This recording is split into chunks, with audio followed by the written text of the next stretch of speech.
So, welcome to Comic Shoot. We got a really interesting guest this time. I think one of the goals for this show was to come at the entertainment industry, the comic industry, from a bit of a different angle. And joining me today is Nate Wilcox, someone I go back with for many, many years. We're not even going to count the years on that one. For those who aren't in my small little bubble, Nate, I think, blew up big way back in the day when blogging was beginning to be a thing, and launched the legendary MMA site Bloody Elbow in 2007, and then sold that in 2024. He was one of the first, or the first, UFC reporter to focus on Ari Emanuel and the ownership team, rather than Dana White and that personality when it comes to MMA. He also blogs as Nat Wilson Turner for nakedcapitalism.com and ianwelsh.net, and covering politics, propaganda, and media and tech business. And you can find his MMA coverage at the MMA Draw. We'll have links to all that in the description of this video. One of the big reasons I wanted to have Nate on this show to talk, and we're going to talk about the Ellisons and Paramount's purchase of Warner Brother Discovery. I think Nate's one of the few, or maybe the only individual, who's really connected the dots between entertainment, the political end of things, the business end of things, and I think will help dive in and educate listeners and viewers a lot more on that subject. So thanks for joining. I really appreciate you doing this.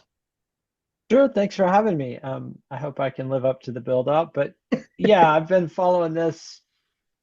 I started following Ari Emanuel when he bought the UFC in 2016, and he has been deeply involved in first Skydance's acquisition of Paramount, which I believe, based on public reporting, that Emanuel saved that merger twice.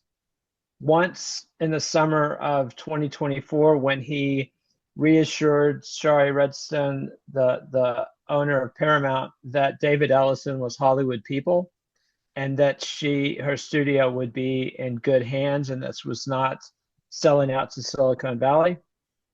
And the second time was when Ari Emanuel invited David Ellison to join him cage side at two UFCs early in 2025, both of which were attended by President Donald Trump, and one of which David Ellison and Trump were seen exchanging heated words when Ari Emanuel was observed coming over, putting his arms around both of them and calming them down. Now, a lot of people will say that, and there's even been articles to this effect, that Larry Ellison, David Ellison's father, is one of the key Trump insiders and a very close ally of Trump. And while it's true that he was an early backer of Trump's political aspirations in 2016, he pulled back after the January 6th incident in 2021 and actually supported Scott, the Carolina senator, in 2024. And Trump is a very petty and vindictive man.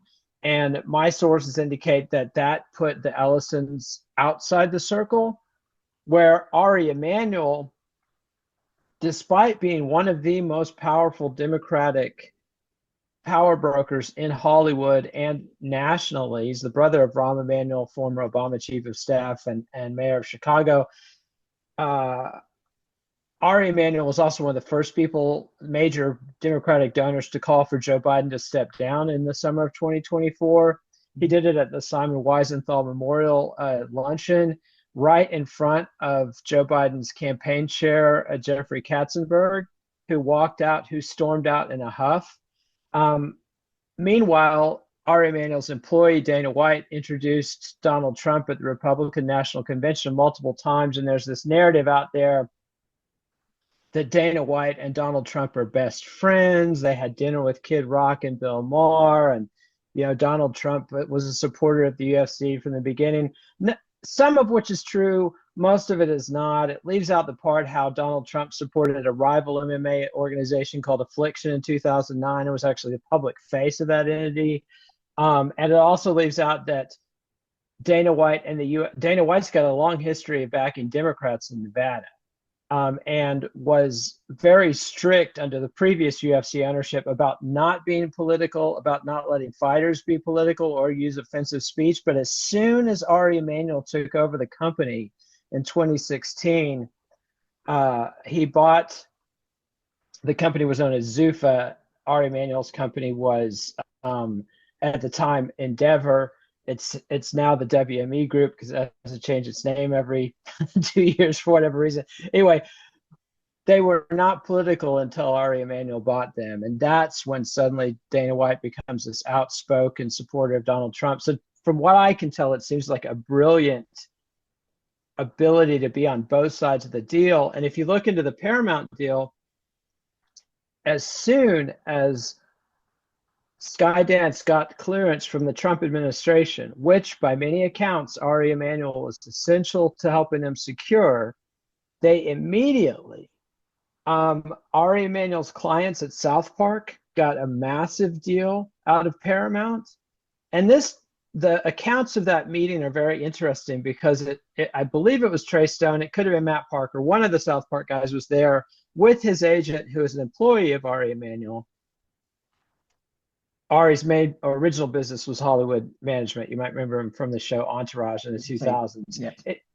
Anyway, so the South Park guy and Ari Emanuel's employee, South Park guy's agent, get on the call, and David Ellison gets on the call, and Ari Emanuel's in the room with David, advising David on how to negotiate with Ari Emanuel's client, who walks away with an incredible payday. I love South Park, but dude, it's 2026. Like, I'm not long on South Park. You know what I mean? Like, yeah. If I was a Paramount shareholder, I would not be excited. Oh my God, we just put 9-10 figures into South Park.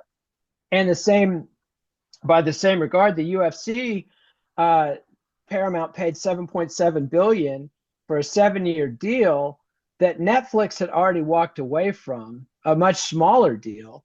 This was about 2x what people in the sports streaming rights business expected to be paid for UFC rights.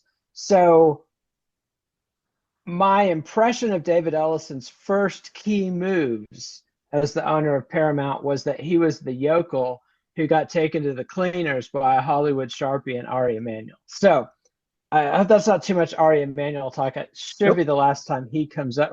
He's going to come up one more time in this story.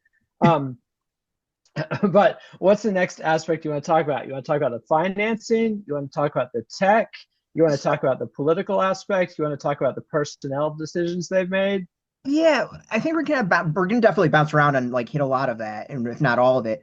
So the thing I'm trying to figure out is what's the goal of it? So Ellison, so for those that don't know, there's rumors about Paramount going to go buy Warner Brothers. Out of nowhere, it felt like Netflix throws in a deal, Comcast throws in a deal, Paramount throws in a deal. And initially, Warner Brothers went with the Netflix deal, which was only for part of the company. The way I look at it as the outsider is David Ellison goes Veruca Sultan, I want the Golden Goose Daddy, and starts throwing a hissy fit and pressing hard to purchase all of Warner Brother Discovery. At that point, I thought was a much weaker deal. If you do the math on it, like it basically was pennies for the part that Netflix wasn't going to purchase. Ellison goes on the hard press for the political end of it, pressing European politicians, obviously the Trump administration, which they got connections to. Eventually, they get into negotiations again with Warner Brothers, up their deal by $1 a share. There's some other kickers in it. It's like it's not just $1, but there's other kickers. And then the Warner Brothers board says this is the superior deal. We're going to go with that. Netflix says they're not going to match it, that they don't need it bad enough.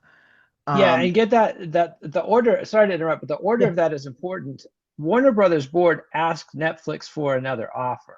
Yes. And that's when Netflix walked away, pocketing multiple billions of dollars that they had been promised if the deal fell through when they signed the last deal. Yeah. Yes.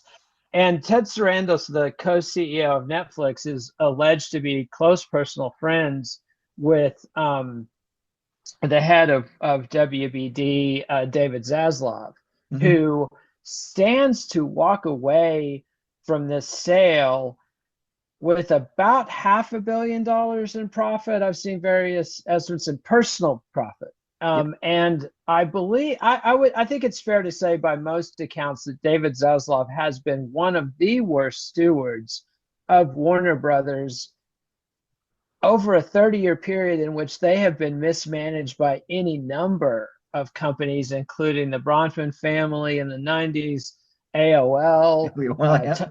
Time Warner, AT&T, and then Zaslav's company Discover, which is the exact part of WBD that nobody wants. It's all the cable TV assets that there's an analyst, and I'm blanking on his name, who constantly uses the image of a melting ice cube to represent the value of the WBD cable empire.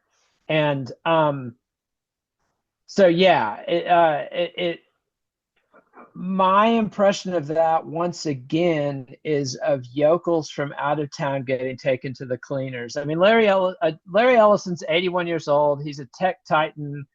Oracle is an incumbent software company. At one point last fall, he was briefly the wealthiest man on earth. He's been the second or third wealthiest man on earth multiple times, but currently his net wealth is down by 50% from the September high point. So there's some definite financial pressures. He's lost, let's see, according to Matt Stoller, when Larry Ellison made the bid for Warner Discovery, his net worth was $350 billion. As of March 9th, it was $200 billion. That's down $150 billion, which is more than the entire value of WBD. Yeah. So, yeah. Yeah, it was I always push back on the value of it, and that there was some financials that came out. It was like while the value is going down, the stations, like the Discovery part of it, was profitable. Yes. So and the thing is when I did the math initially on the deal, and so the difference between shares was roughly $2.50 per share between Netflix's original and Paramount's. And I did the math on it. I forget. I'm trying to find what it was, but like when I did the math, it would have been like 4 or 5 years if the profit was projected and held up to be the profit. Paramount would have made back their money, the difference that they would have paid back in like 3 years or something like that. Like it was one of those of being like, anyone that said there was no value, I kind of laughed. I was like, it finances itself if you literally did nothing in 3 years. That's assuming that it doesn't shrink dramatically Yes. in revenue over the next 3 years, which many people are not willing to make the bet. And more importantly, there's no way to pitch that as a growth stock, which can be sold as at a multiple. Yeah. Yes. Yeah. And so yeah, it's a solid business. It's just not a sexy business. Yeah. And it's also interesting, like, why did the Ellisons feel it was so important that their acquisition include that piece? And that's where I think CNN comes in. Yep. And that's the political angle. And I think a lot of this, and also, the purchase of Paramount included CBS, and we'll talk about Barry Weiss and the Ellison's various decisions there.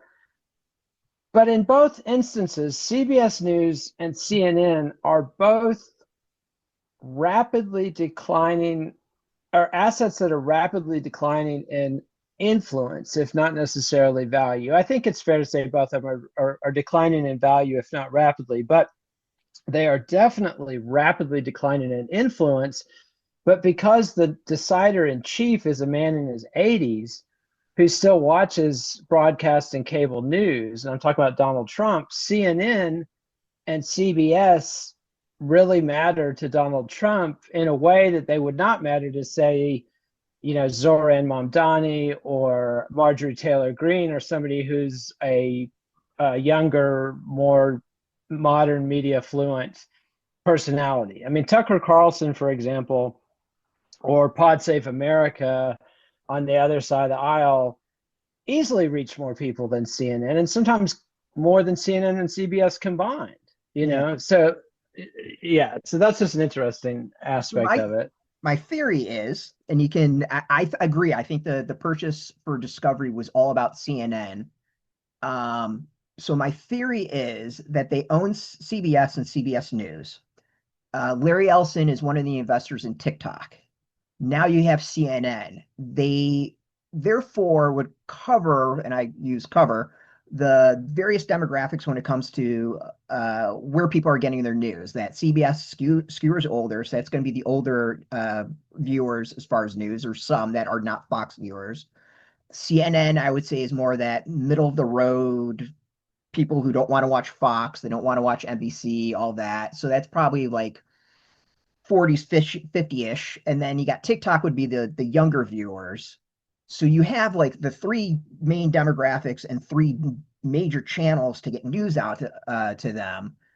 And we've seen that they're willing to put the weight into their viewpoint when it comes to CBS with Barry Weiss and what the changes they've made there. And it's key, not because they actually care about the news, but because they care about the politicians who control the various other businesses that they have access to. So, Oracle, AI, data centers, all that stuff. Like we're going to control the information to make the politicians happy and maybe skewer other businesses profitable. So it is more of a propaganda arm to boost their other sectors. I would agree, except for one thing, Yeah. and this might be controversial. I obviously is controversial with many people, but keep in mind that Larry Ellison is one of the largest private donors to the IDF, the Israeli Defense Force. Yep. And Barry Weiss's entire career essentially has been very aggressively campaigning for pro-Israeli positions. She made her name pushing, getting pro-Palestinian college professors canceled. Yep. She left the New York Times over similar issues. And so there's definitely a political aspect to it, but it's not red and blue partisan politics the way we think it is. Although their alliance with Trump, or their perceived alliance with Trump, has caused the Democrats to react very viscerally against this in a way that, let's say Kamala Harris had won the election and everything else stayed the same. The Ellisons still made their moves. They bought these properties. They put Barry Weiss in charge of CBS. Democrats would not care. These are the same. I mean, obviously some Democrats are increasingly less supportive of Israel, but the Democratic Party establishment and the editorial teams that say MS Now would not be opposing this the way that they are. The general public would not be aware who the Ellisons are, what they're doing, or why. But now, because Trump is such a dominant narrative, and it's one that the American public is so easily divided by, they are now seen as buying these networks to support Trump. And they have done things that clearly are attempts to please Trump. Yeah. I mean, some pretty gross things that are pretty gross breaks in journalistic practice and tradition. That hasn't necessarily pleased Trump because he's a hard man to satisfy.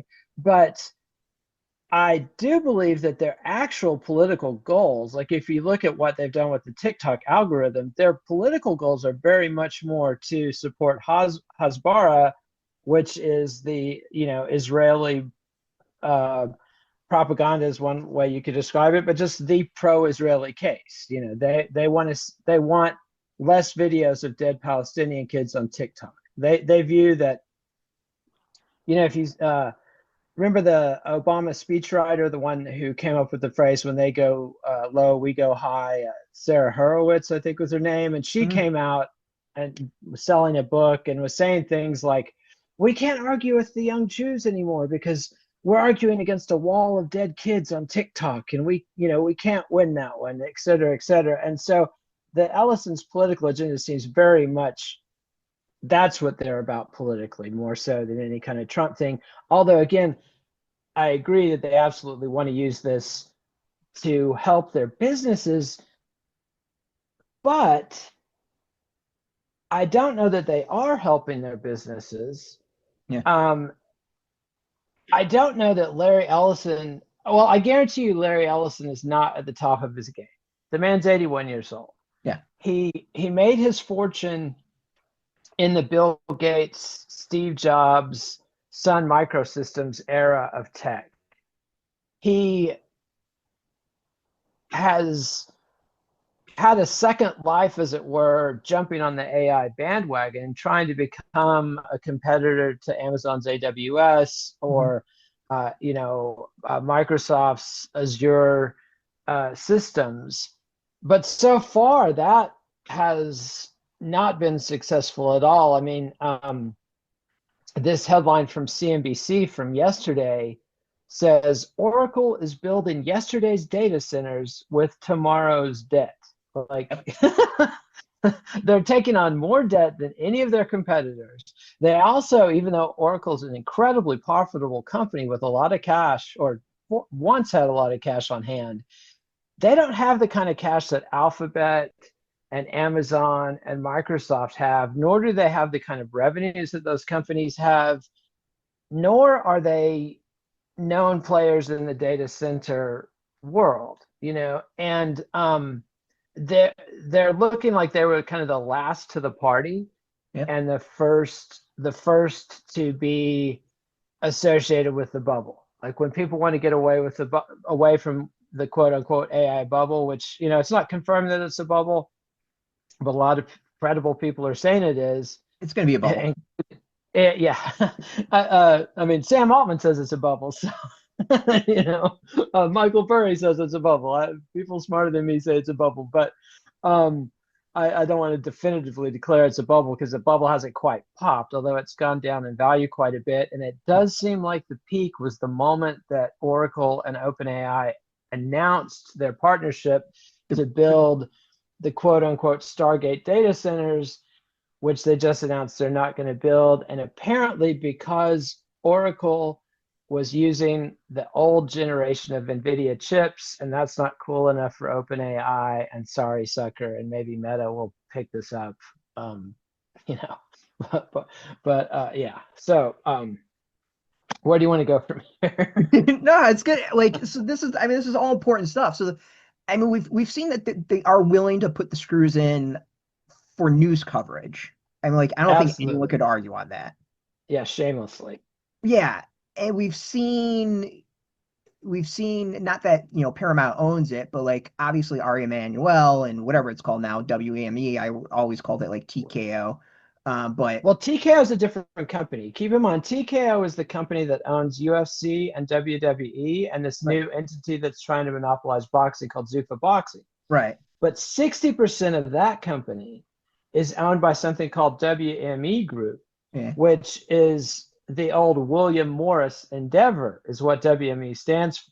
Because Ari Emanuel's big claim to fame was his talent agency was bought by William Morris when William Morris was a 900-pound gorilla. Yep. And over the course of a few weeks, somehow Ari Emanuel walks out as the boss of the entire thing. So I'm not an admirer of him personally, but I am an incredible admirer of his capabilities. This guy is all of them at what he does. All the stuff these guys are doing amazing. So, and where I was going to go with that is like, clearly they're also willing to go political. We've seen UFC, I would say, go more right or more out. Blatantly right. Yeah, blatantly right. Like it always seemed like it leaned right, but now they're not hiding it anymore.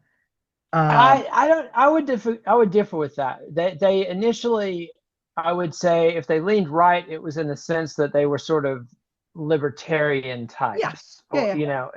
Gen Xers who weren't that political, who have all revealed themselves to be right wingers for the most part. And over time, but probably who their audience was probably more right. Like it's not I'm not knocking it. I'm not knocking that part of it. Yeah, I think that's a safe bet. However, remember 10 years ago, Ronda Rousey was one of the most popular athletes, and you would see 8, 9, 10, 11-year-old, 12-year-old girls in mass at UFC events, and they got a lot of love from liberal media, The View and Good Morning America. It had a very, very different image before Ari Emanuel took it over.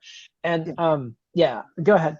And it was and WWE has definitely gone right. Like, I don't think there's any argument on that. Well, I will argue with that one. So Trump the gets reason I would say booed. there's not argument that is that you've got members of the company, leadership of the company, with initiatives with Trump. Well, Linda McMahon being in the cabinet is one Right. tell, although she's no longer involved with the company. Right, no, I know. And then, but Triple H is doing the health, whatever health initiative for Trump. Yeah, the president's push-ups initiative or Yeah. whatever. Yeah. I would say, But Mick Foley walked away from it because of the politics. Of course, he's very old, but Hulk Hogan was booed at his last appearance at a WWE event. Trump was booed at a WWE event. So I think the fan base from the WWE is very much to the left of the UFC fan base. Yes, and I would say the fan base of WWE is probably to the left of the WWE like leadership. Of course, yeah. Which I think is fairly common. I mean, oligarchs are gonna, oligarch. Yeah. So people, yeah. We're always going to go with that. So the interesting thing that we haven't seen yet, and it might just be too early on it, is we haven't seen David Ellison, putting that push on the entertainment aspect of it. Like, CBS is still puttering the Middle America shows. South Park seems to have free reign to do whatever the hell they want. Comedy Central and Daily Show still kind of doing their thing. The interesting one is Star Trek, just did their Star Trek Academy, which was, I would say, very to the left, very Star Trek. They're not in production right now. It's the first time in 10 years they haven't been in production, which to me is an interesting one. But we haven't seen the push on the entertainment aspect so far.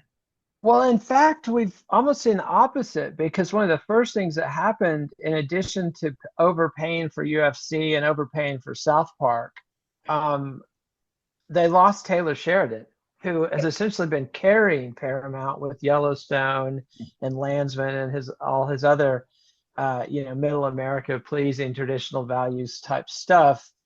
And he walked very quickly. He's going to be there for a couple more years, but he's gone. But the thing, the puck.com or puck.news has a great article today called David Ellison's Troubling HR File, which shows they haven't made explicit, the personnel decisions they made, other than Barry Weiss, have not been, we're going to hire you to make right-wing product. But what they have done is hired a rogues gallery of guys who were all previously accused of sexual misconduct and canceled. So you're talking about Jeff Shell, John Lasseter, screenwriter Max Landis, the infamous Brett Ratner. Yeah. And it's almost like Pete Hegseth is making these decisions on a anti-woke basis or something. And so that's interesting. And the other thing that's interesting about the Ellison family that I want to mention is that David Ellison, or Larry Ellison, had two kids who went to Hollywood and made a big splash. And David was not initially seen as the most likely to succeed. I mean, if you look at what David Ellison has done in Hollywood, he's primarily been successful because of association with the Top Gun franchise. Mm-hmm. And that, you didn't have to be a genius in the 2010s to do well by being associated with Tom Cruise and the Top Gun franchise.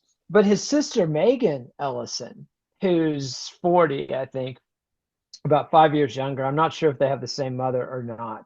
But she had a company that she founded in 2011 called Annapurna Pictures that produced Zero Dark 30.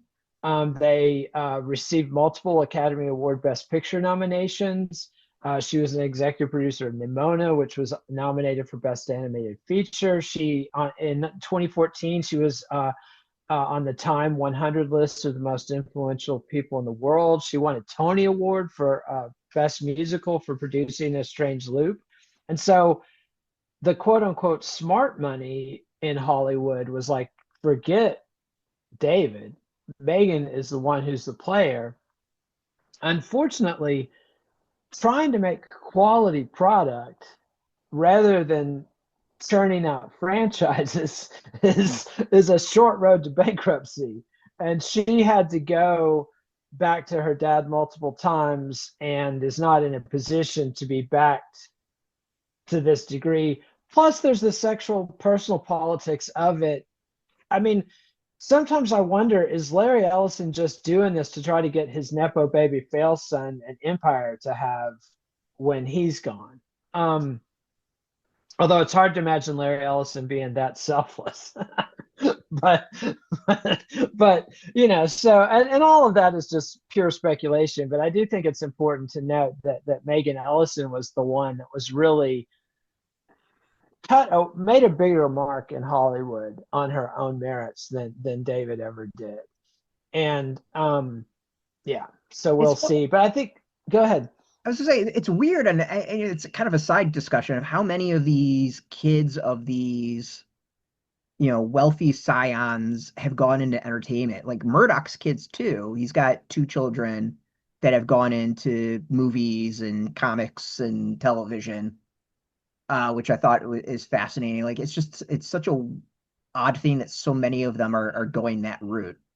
But that's a shorter hop to me. That was already the family business, right? And if you look at the moves the Murdochs have made, like particularly with National Geographic and different things, the younger generation of Murdochs are continuing the empire. They're fighting over it and have differences in where they'd like to see it go, but fundamentally they all want to keep the empire and keep it going, and they all learned things at the feet of their father, who, no matter what you think of his politics and his impact on society, Rupert Murdoch knows how to run media companies. Rupert Murdoch, one of the smartest guys in business. I mean, he put a paywall on the Wall Street Journal back when everybody said you've got to make everything free.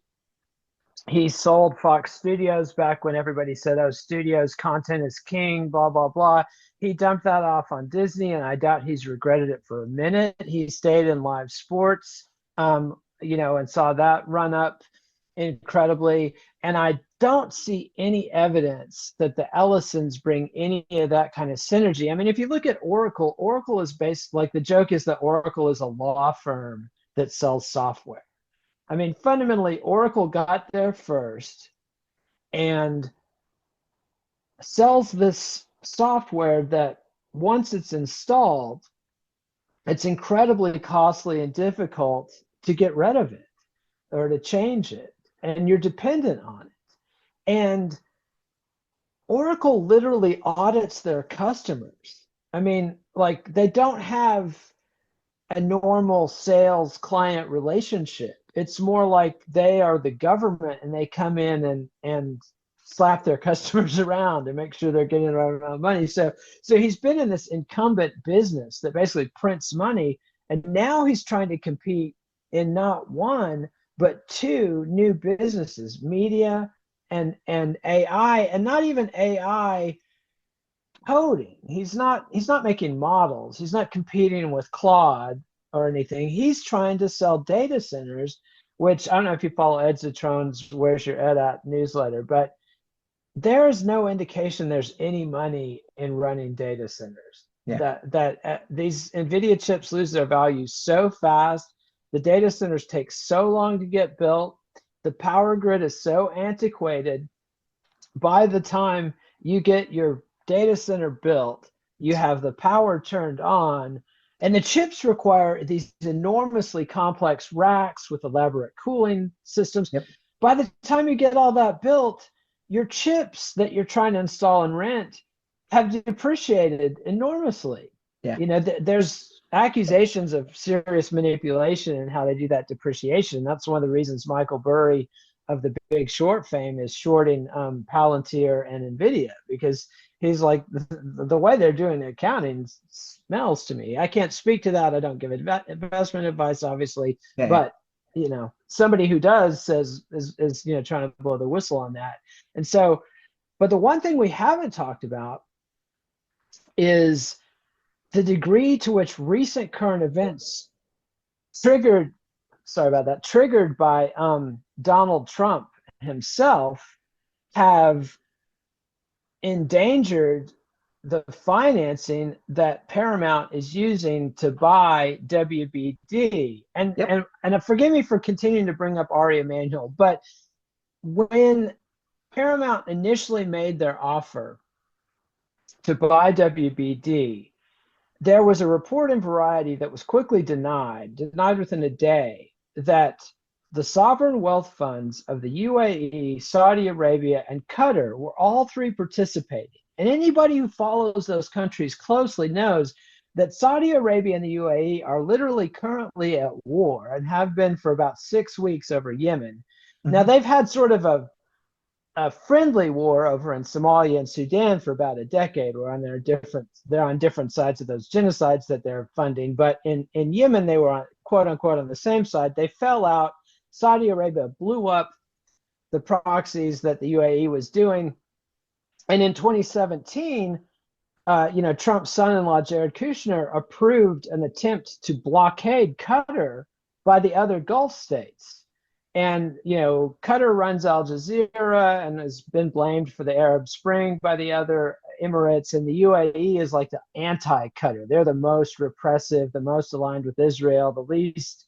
They don't want, they definitely don't like media. But the idea that somebody, and it's reported that it was Ari Emanuel and Jared Kushner, got all three of those countries to sit down together and invest in the same deal. I mean, damn, son. That ain't easy. It's even crazier than that, I think, because the original deal that I read that got changed, that was in, I think, December, was Tencent was also involved, with puts 10 cents back. Yeah, so they originally were in. They pulled out because they thought that would actually endanger the Paramount deal and it being approved. And now the rumor is that they're back. Yeah, and for those who don't know, Tencent is the company that was a big owner of TikTok, and the reason that Congress passed a law trying to ban TikTok because, oh my gosh, we can't have a foreign government controlling our media. Ha ha ha. But because Trump started bombing Iran, and Iran chose to bomb our military bases in countries like the UAE, Saudi Arabia, and Qatar, now there's reports in the Financial Times, big report the other day in the Financial Times, that they're talking about pulling out of almost all their investments, including sports. So they might be pulling out of Zuffa boxing, the Saudis. They might be pulling out of F1 and golf and all the other stuff, but also things like media companies. And go ahead. And in September, the Saudi Arabian sovereign wealth went into a deal with Silver Lake and Affinity, which is Jared Kushner, to buy Electronic Arts. Yep, exactly. And Silver Lake owns a big chunk of WME Group, because WME at one point Endeavor was a publicly traded stock. And during COVID, that empire almost imploded. And it was saved because Dana White promoted UFC events on Fight Island in the United Arab Emirates. That literally is the only thing that saved Endeavor. And this is a situation where I actually sympathize with Ari Emanuel, because the market felt that a company that was one of the top 2 or 3 talent agencies in Hollywood, and a major production company, and a major sports management company, and owned the UFC and the WWE, was worth less than a company that only owned the UFC and the WWE. People could not get the vision. And as somebody who's been covering Ari Emanuel and trying to tell people, hey, pay attention to this guy. The story is not Donald Trump and Dana White's bromance. The story is this Machiavellian figure behind the scenes who's simultaneously a major power player in the Trump administration and a key Democratic donor who can literally determine who's going to be the presidential candidate nominee for the Democratic Party.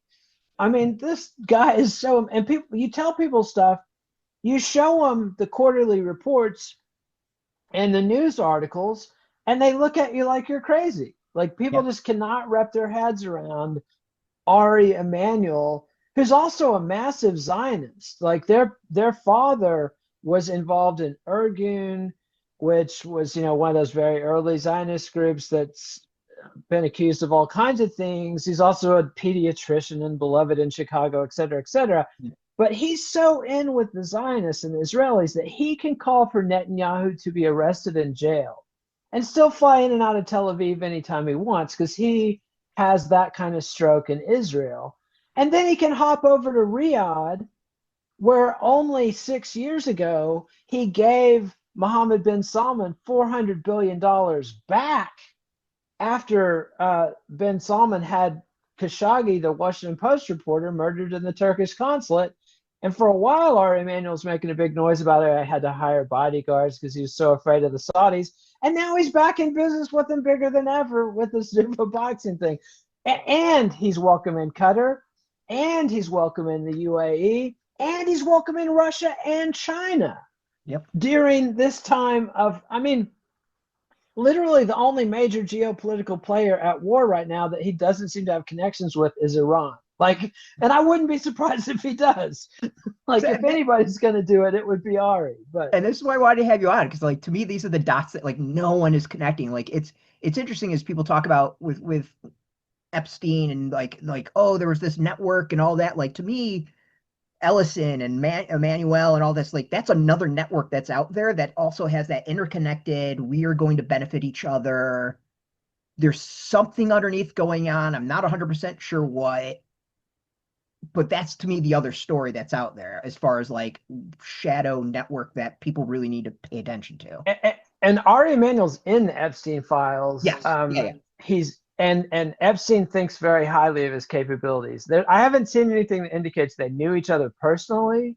Yeah. But Epstein was well aware of Ari Emanuel and was more impressed with him than with his brother Ron.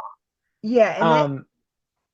And that's the thing is there's connections. So I know doing a lot of reading on Ellison is Ellison, as you point out, was very pro Israel, very Zionist, was raised Jewish, did not have the bar mitzvah because he didn't believe in the religious aspect of it.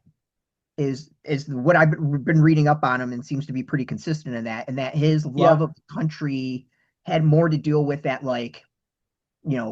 paradise in a desert type thing. He appreciated the being able to build something from nothing, the resilience, that end of it. And that's kind of where his support comes from. It's not on the religious fervor of it, but more on the business aspect of it. Yeah, which is consistent also with the Emanuel brothers, that they're very much they're all Ashkenazi, if I'm correct, and they are very much not part of the Ben Gvir style messianic. We're going to build the third temple and sacrifice a red heifer, and if some nukes get set off, well, that's just too bad. kind of guys. These are more the old school, Ben Gurion, Golda Meir type. Let's build an oasis in the desert. We're tough. We've won these wars, et cetera, et cetera. The more like what you and I as Gen Xers were raised as. This is the image of Israel. However, they've certainly got no qualms with the genocide in Gaza, and are, I'm sure, happy to work with Palantir. I haven't actually found that many direct connections between Palantir or Peter Thiel or Alex Karp and either Ellison or Emanuel. They might be rivals or just haven't publicly, Eskimo kissed or anything to the degree that I've caught them. But they're similar. They're all in that same mix. So it's weird and fascinating. But the thing is, between the sovereign wealth funds threatening to pull out, and now Tencent's talking about getting back in, that was the whole reason Ellison owns any of TikTok, which he only owns 25% of the American version of TikTok. It's not part of Paramount officially. No. It's not part of, it's a separate deal. And supposedly he's supplying the tech. for the new TikTok, which is the weakest link in the thing. And if you've used the Paramount Plus streaming service, it's also the weakest link. The tech, I never thought as a UFC fan that ESPN would be missed because it was such a bad streaming service. Yeah. But with Paramount Plus, with ESPN, you could either log in or you couldn't. I mean, you could always pay, but sometimes you'd pay and then still have to use crack streams or whatever to view it. Yep. With Paramount Plus, you get in, and anytime it goes to an ad, you roll the dice because it might not let your show come back. Or it might just go out in the middle of a fight entirely, and nor can you fast forward or rewind or do any of the things that fight fans like to do. I mean, sometimes that works, but as a rule, if you like miss the big knockout, wait until the show's over and watch it, because you're not going to be able to do the kind of thing you do, say, on a Netflix live program where you're like, take me back 15 seconds and let me see that shit. No, like you're going to be in a doom loop of the thing not working if you try. Well, they already stated that they were going to fold in the Paramount Plus into the HBO Max, which was funny enough, was that was one of the reasons a lot of people were saying they didn't want Netflix to win, because they didn't want to see HBO Max get folded into Netflix. Yes, and I'm glad you brought up HBO, because from a business perspective, HBO is the reason they needed WBD. Like Paramount on its own, Paramount and Peacock were bringing up the rear of the legacy media companies. You know, Paramount had only been profitable in streaming for 1 year. They lost tons of money and tons of stock value since 2022 trying to compete in the streaming space. And if you look at like the Nielsen reports, it might not be Nielsen, but somebody does a weekly report where they say how much share of American TV screen time was dominated by what companies. And basically, I get those pictures all the time. Yeah, YouTube dominates that all the time. They don't even talk about YouTube as part of this space when they're the dominant player. And Netflix has been the strong number 2 for a long time, and a lot of people declared Netflix the winner of the streaming wars. And in terms of profitability, they definitely are. But in recent months, we're actually seeing weeks where Disney will have more screen time than Netflix. And Paramount, because of Taylor Sheridan and South Park and a couple other players, has also started grabbing, some more space. It's hard to make new original programming unless you're YouTube and you get people to do it for you for free. So, but they did need HBO, because with HBO, Paramount becomes like a distant third rather than a very distant fourth or fifth. Like if they get their hands on HBO, they put Peacock in the dust, right? And have some chance of competing with Disney. And Disney is doing all kinds of things to damage themselves. And Disney, I think, is responsible for the strategy that killed Hollywood of all blockbusters all the time. It's only going to be proven IP, and you end up with things like the death of the Star Wars franchise, the pause of the Star Trek franchise, the Marvel Comics universe absolutely running out of steam. Something like the Rings of Power on Amazon, where they invested over $1 billion between licensing the IP and producing the show, and have created something that has negative brand value, right? like they damaged the Tolkien estate more than they could have, if they had actually licensed the rights to the Silmarillion, which the Tolkien estate won't sell. I'm kind of in a meandering around in idiocies of modern funny Hollywood, enough, is the company that has the rights to Lord of the Rings that controls it, they themselves are overextended and collapsing as a company. Yeah.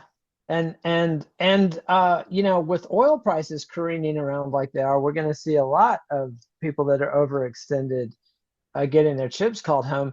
And it's entirely possible. In fact, I'd say there's about a 40% chance that the entire Paramount Oracle TikTok empire implodes within the next 9 months. I think Oracle's big enough they'll get a government bailout if Trump has the stroke to do it. And the thing with being aligned with Trump right now is not only is he less popular than he's been at any point in his either presidential term, he's got an anvil he just tied to his own neck and threw in the ocean by starting a war of choice that doesn't appear he's going to be able to win. I don't know who told him he was going to conquer Iran in a weekend, but that's not going to happen. We might destroy Iran, but it's not going to be over a weekend, and it's not going to leave anybody better off financially, because it looks like it could destroy the entire global economy in process. Yeah, the rumor on that one now is that also comes back to Kushner, and that they couldn't explain nuclear power to Trump, and he misunderstood what they were telling him, and that's why he's gotten focused on they have a nuclear bomb aspect. That's one of two explanations. The other one is that Witkoff and Kushner have said on the record that they sat down with the Iranians, and the Iranians said, we have the right to enrich uranium.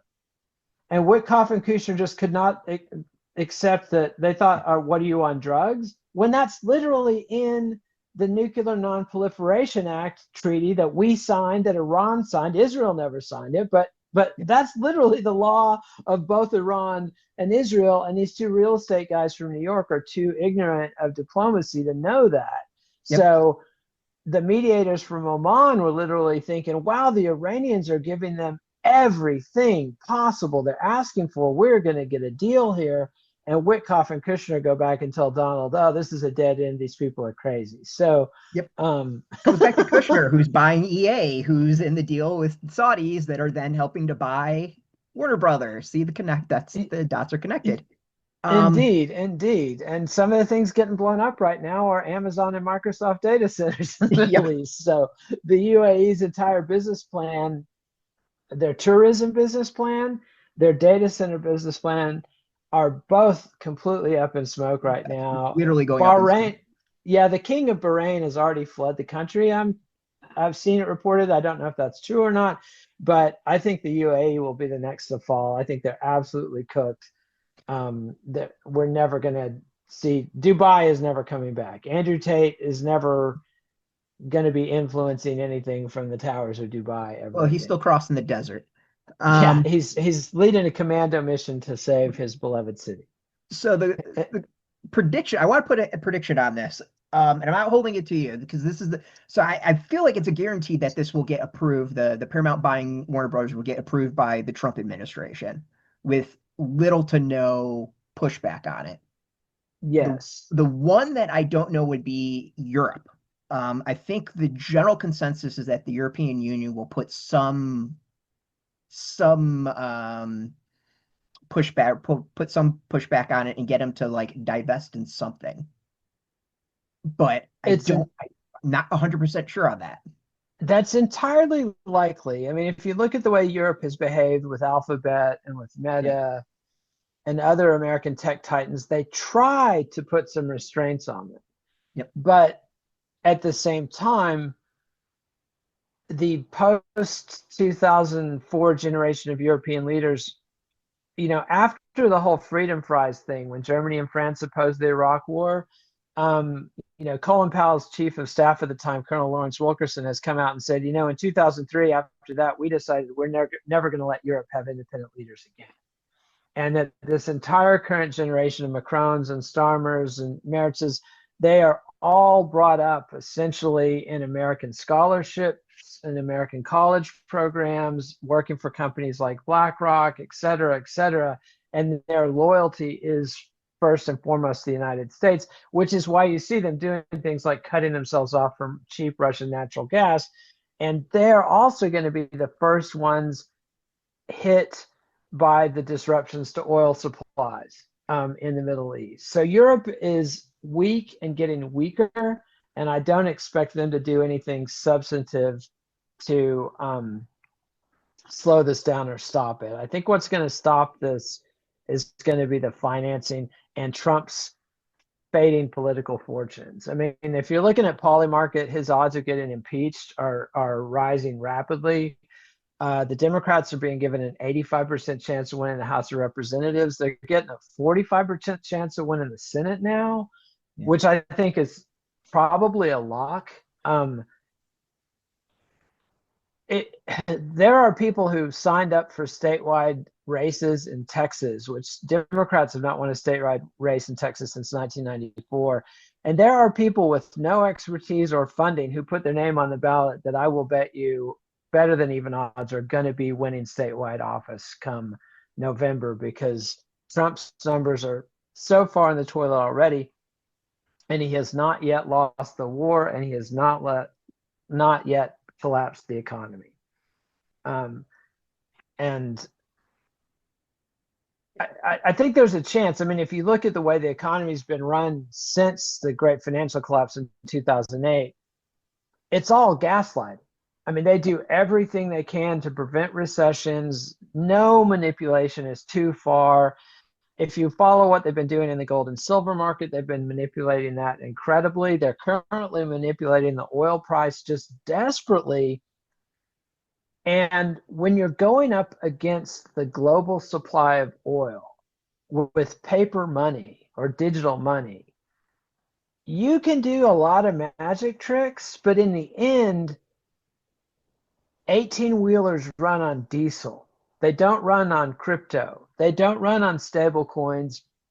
They don't run on treasury bills. They don't run on even cash money. The U.S. greenback will not get your 18-wheeler, from Des Moines to Dubuque. It just doesn't work that way. And I grew up in the oil patch, got family members in the oil business, not an expert myself, but I try to follow it. And it's not necessarily fungible. There are different kinds of oil that come from different places that make different ingredients, and the whole thing is optimized to get a little bit of this from over here and a little bit from that over there, and we're going to make some kerosene for airliner fuel. We're going to make some diesel fuel, and you need a little bit of sour crude, you need a little bit of sweet crude, and it's foobarred beyond belief. I mean, storage tankers are full. They're going to have to close down wells. Once you close down a well, you can't always open it back up. We don't know what's going to happen to the Permian Basin fracking economy, et cetera, et cetera.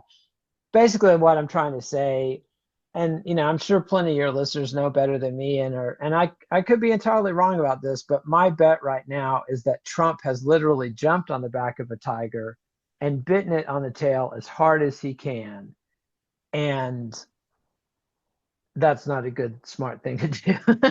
If you've ever seen a video of a guy jumping into the tiger cage at the zoo, that never works out well.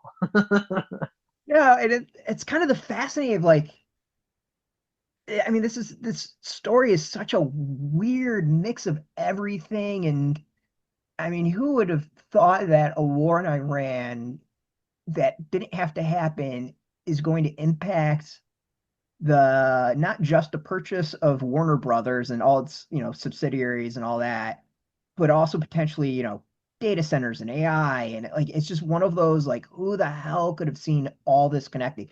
I feel like you do because I read what you write. And that's strictly coincidence because I covered the UFC and watched what happened when Ari Emanuel took it over, and it literally took me years to figure out who is this cat, what is he doing, and the more you study this guy, the more, I don't want to say the more genius he is, because he nearly lost his entire empire in 2020. This guy is far from flawless, and he's a key driver of killing Hollywood. I mean, he and Mark Shapiro and Patrick Whitesell, they were all in on the franchise stuff, and they were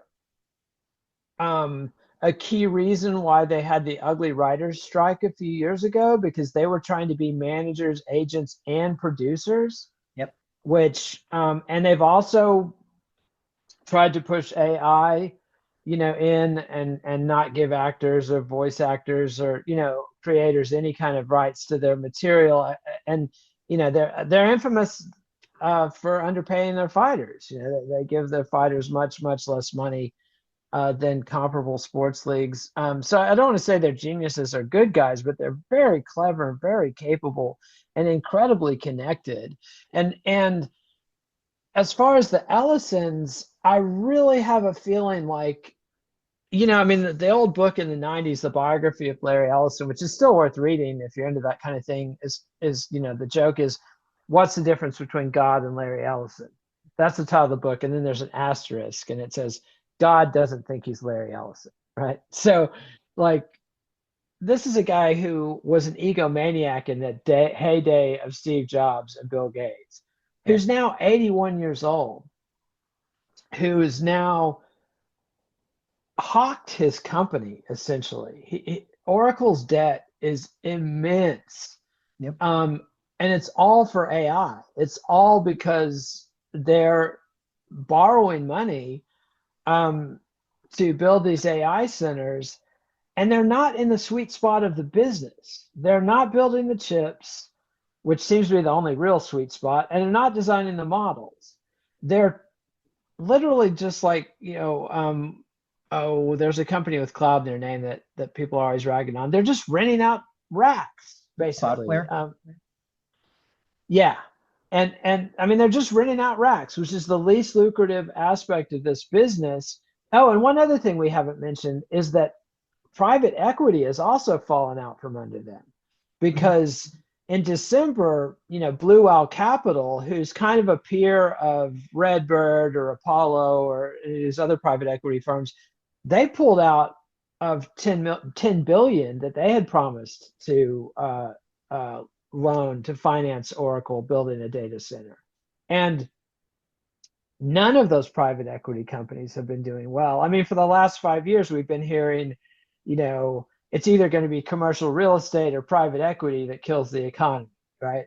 And private equity is it's still trying to kill the economy. I mean, they are Wasn't they are struggling badly.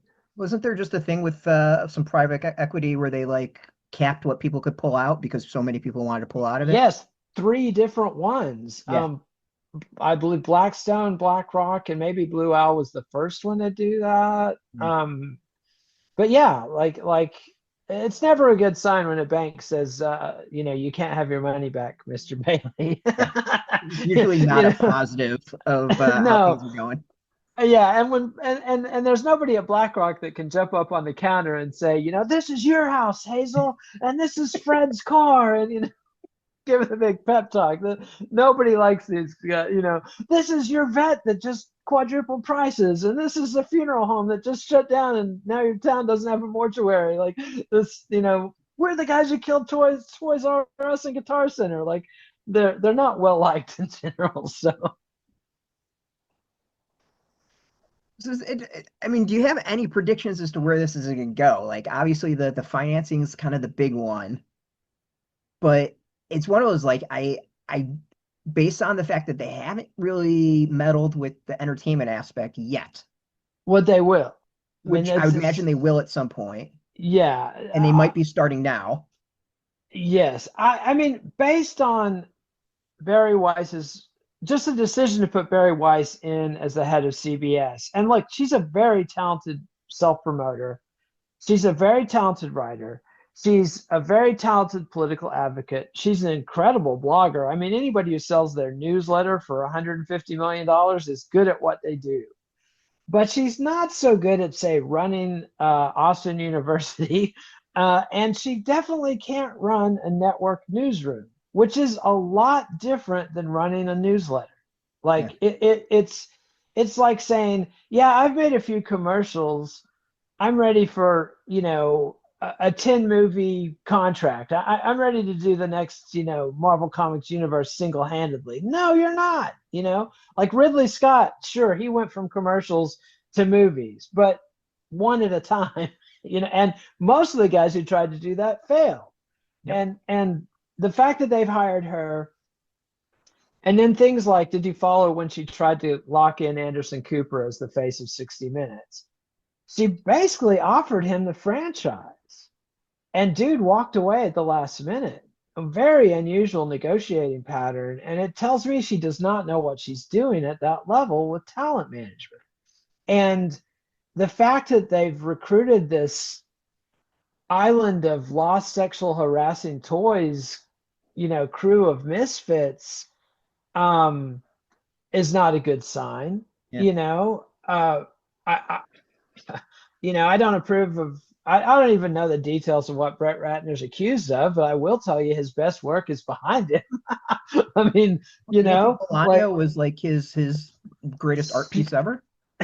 some people are calling that the war crime of the century, and there's a lot of competition. But that bomb is so deadly that it's I mean, there were jokes that people were hiding from ICE by going into theaters showing Melania because there was not going to Yeah. be anybody there. I mean, um, so yeah, I mean, I'm a doom and gloomer. Anybody that knows me, has followed my work, knows I'm the kind of guy that predicts, 8 out of 4 recessions. But the I'm way bearish on this. I don't think the Ellisons know what they're doing vis-a-vis running a media empire. I mean, I don't think that they're not qualified to run CBS by itself.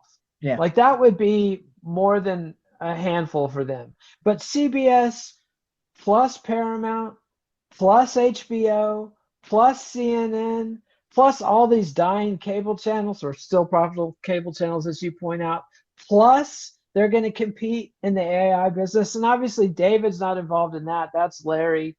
Yep. But if you follow the negotiations of this deal, Larry Ellison has been involved in almost all of the really big moments. The Yes. only times we've seen David acting on his own is when he goes out and gets fleeced by Ari Emanuel for UFC rights or South Park. I mean, it's literally like David, go sell the cow and don't come back with magic beans. And he comes back, Ari had the incredible magic beans, and so I see no indication that David Ellison um, can do any of the stuff that he's trying to do. I see no any indication that an 81-year-old Larry Ellison can move from big iron software to AI. He's already picked the worst aspect of the AI business to get into, the most capital intensive, least profitable aspect of it. Quickest outdated. And yes, and they've aligned themselves publicly with Trump and frankly publicly with Israel at a time when Israel's popularity in the United States is plummeting. And I'm not trying to get into the who killed who, let's not bicker about who killed who stuff, but the polls are there. Yep. Fewer and fewer Americans support Israel, particularly Democrats. So, and fewer Republicans are supporting Israel. And there's not even a majority of Republicans that support Trump's current war. And we haven't seen any major American casualties. I mean, they're talking about dumb shit like sending the 82nd Airborne into Iran. And it's like, guys, we've seen the war in Ukraine for 4 years now. Special forces do not work in a drone-filled environment. Like, the 82nd Airborne ain't what it used to be. And I mean, it'd be great if you're going to kidnap, Maduro or whatever, but Yep. Iran is a lot bigger than Venezuela. They already killed the supreme leader. Now they're talking about getting the uranium out of there. That is quite an undertaking. And I don't believe the 82nd Airborne is up to it. And people will notice if they send the 82nd Airborne over to Iran and it doesn't come back. I mean, so to me, the Ellisons have tied themselves, and I feel like their commitment to Israel is sincere, and I can't judge that. That's what they believe in. Yeah. But I don't believe their commitment to Donald Trump is sincere. I think that's a completely opportunistic choice, and it's one that's biting them in the ass. And that's kind of the vibe I get, and I want to ask you about that. So from the vibe I get from the Ellisons and Ari Emanuel and all that is like it's really about their current needs as opposed to a pure ideology. It's whatever they think serves themselves more than anything else.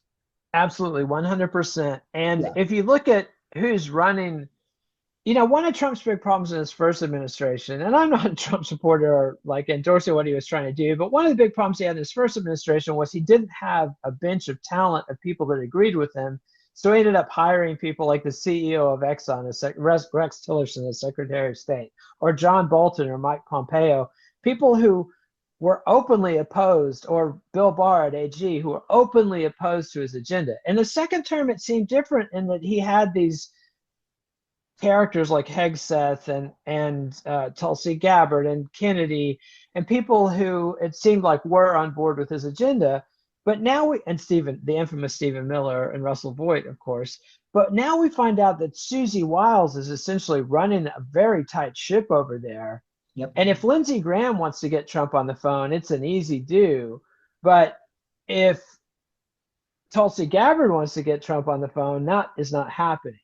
There are reports that Trump was told that the Iran war was polling 90-10. Like, to me, lying to the president like that should be a war crime. I mean, so it's a very weird scene, but I feel like the Ellisons and Ari Emanuel are much more comfortable with the Susie Wiles side of incumbent DC old school operators. It's the power group. Like our goal is Yeah, to hold power and keep our power no matter who it is, and you can be part of our group or not be part of our group. yeah. But And it's the status quo group, I guess you want to call it, or whatever. yes. Although, the Palantir angle, I mean, if you follow Whitney Webb at all, she's been warning for a long time that Palantir sort of represents an intra deep state conflict because, Peter Thiel and Alex Karp and Joe Lonsdale and the rest of them at Palantir, I mean, the CIA made that company. I mean, essentially, Palantir is total information awareness, which was so unpopular the Pentagon was not allowed to do it in 2003. And they flew immediately over from Silicon Valley and said, hey, we've got an idea. Why don't we do the same thing as a private firm? But they and initially Elon Musk do seem to be in a conflict with the legacy, the Boeings, the Raytheons, the McDonnell Douglases, the legacy military industrial complex. And I don't know where Larry Ellison is in that dynamic. I don't even know if he's a player in it. So I think this is kind of want to end it on is, so we don't know we know what they've done with news. We don't know what they're going to do with entertainment. Yeah. What your gut would be is that they are so in debt that they need to just do whatever is actually profitable. Like forget politics, forget right, left, or putting screws into anything. If Star Trek is profitable and it's far left, then just leave it and let it be profitable.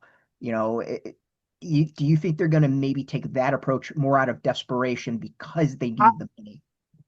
I think that as long as that Star Trek or South Park can be as far left as they want to be, as long as they're not anti-Zionist, that's really the political issue. Fair. Um, and I think that as Trump's popularity declines, we might see even Barry Weiss and CBS start taking more shots at him. Okay. I think they're going to have trouble with that, though, because they become so closely associated with him. But I think the bigger problem for them is what entertainment is going to be popular. I mean, we're looking at theater ticket sales that are below pandemic levels now. We are looking at a Hollywood that systematically killed mid-sized and art movies Mm-hmm. and went all in on blockbusters and now can no longer make blockbusters to save their lives. So I don't see any sign that David Ellison could identify the kind of talent that could save a franchise or develop a new franchise or make a successful mid-sized movie or make a rom-com. You can't even make comedies anymore. I mean, the economics of it is that comedians make so much more money on YouTube and Netflix. Why would they waste their time with a movie or a TV show? Well, that's the interesting is I was kind of going through the movies that Paramount's got coming out. It's of course a lot of franchises, a lot of sequels, but they seem to be dipping into a lot of the old stuff. You got Scary Movie coming out from them. Ratner gets his new Rush Hour. There's a new Top Gun being worked on. it, course. it seems to be going into the well of what has worked before with nothing new. And that, I think overall, and I just want to start wrapping up, but like that was the thing that why I partially supported Netflix, because Netflix, out of everyone, seems to be able to have created some franchises and something that's new. Like they do Yeah. seem to recognize that. And giving They them, they can at least license content from South Korea. yeah, You well, through know? that, but they Stranger Things, K-pop Demon Hunters, like Yep. they Yep. they they recognize what would work and what doesn't. And I think giving the Warner Brothers IP and deep bench of stuff to Netflix would have been interesting. Like I think you would have seen a lot unlocked of stuff that would have felt like, oh, they're going back to franchises, oh, it's another superhero thing, but they would have approached it differently. And I give, think that's entirely possible, yeah, but I don't see any evidence that Ellison can do it. And the fact no, that they lost Taylor Sheridan right out the gate, yeah, and then they got fleeced by South Park. And maybe I'm being too hard on South Park. Maybe that'll recoup. But I just feel like as soon as I read that a guy working for Ari Emanuel was on one side of the table representing South Park, and Ari Emanuel is on the side of the table advising Larry Ellison. I had a realtor try to tell me, hey, I'm selling this house and my son could be your realtor buying the house, and wouldn't that be great?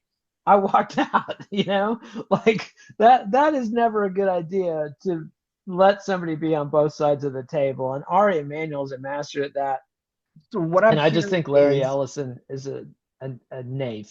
Yeah, so what I'm hearing is all the comic writers need to get Ari to represent them, and Yes. then Although have what was it? So no, so have one of Ari's people represent them, and then Ari can talk to David as he like renegotiates everything with DC Comics.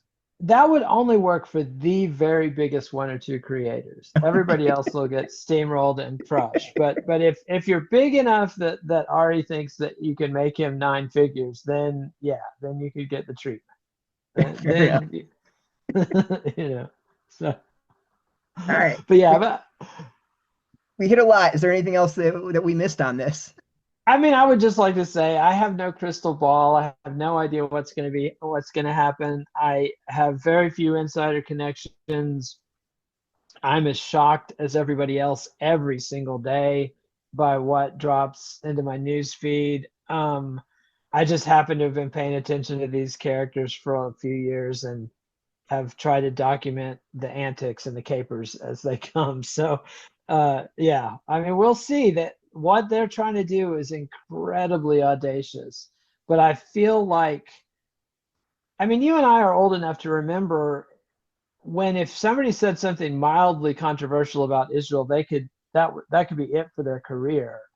And the fact that you have to now hire Barry Weiss to completely gut CBS and fire Stephen Colbert and the whole bit to try to keep Israel's public image slightly below water in the US, that's, you're trying to rebuild a past that's just not coming back. I mean, the what we've been through in the last 25 years has changed this country and the way we perceive Israel. Uh, and we haven't even mentioned Jeffrey Epstein. I guess we did earlier, but the things we're learning in that.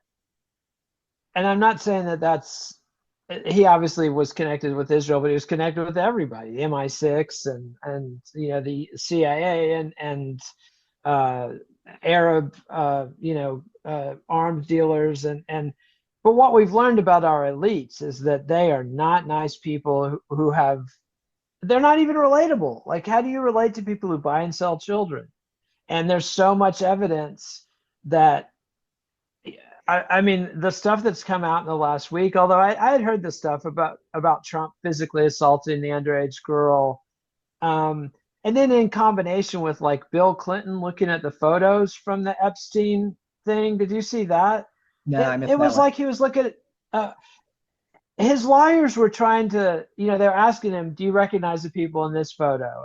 And his lawyers are trying to keep the photos moving. And Bill's like getting his glasses down his nose. And it's like he's looking at his high school annual. like he's chuckling and oh yeah, I remember that girl. You know, like it was so repulsive. Um, it was like he was, you know, reminiscing about the good old days. And uh, I just think that the American people and the whole globe is just incredibly disillusioned and afraid and has no confidence in the leadership. And we haven't even talked about like what's the real agenda with AI. Like like what is AI actually for? Because it's not even good at the stuff they say it's supposed to be good for, but it does seem to be really good at talking people into killing themselves Yep. and things like that. So that I think that you know, a lot of times I say, oh, Larry Ellison's an idiot, but he's the billionaire. I'm not. These guys are working angles we don't understand, you Yeah. know?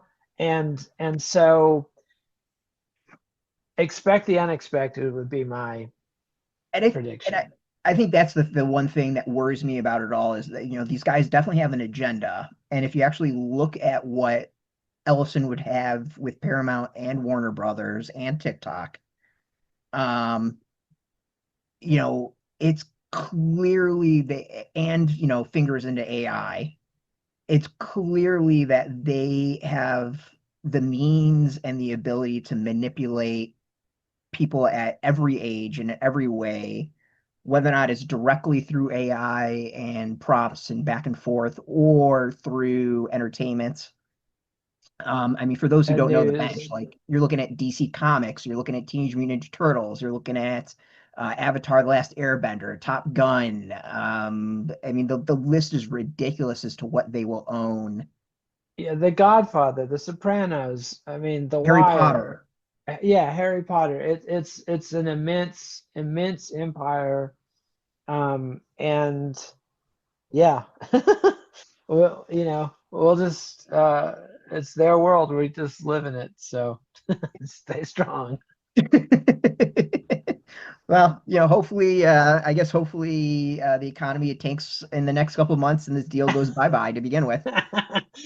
Yes, I too enjoy rooting for the collapse of my retirement savings, but Yep, for the greater good.